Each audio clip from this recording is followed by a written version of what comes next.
Hello friends, welcome back to the new video. Today video title is guys how to set pin lock in Vivo phone. Guys, you want to set pin example for guys 1234 or 5838. Guys, you want to set this pin lock in Vivo phone. So guys, you can set in this video guys. I am going to show you how to set this pin lock in Vivo phone.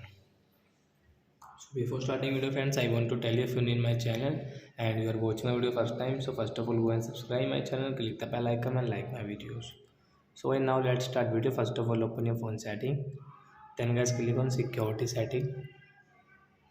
The security setting guys tap here, guys click on screen lock, then draw your pattern and guys click on pin.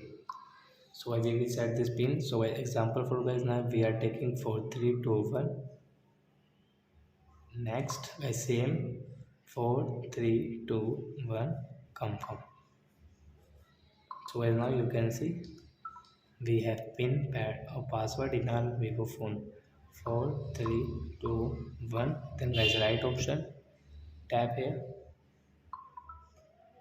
So I think friends you have understood how to set pin lock in Vivo phone. So that's it guys. Thanks for watching our video guys. Now we will go to the next video with new topic.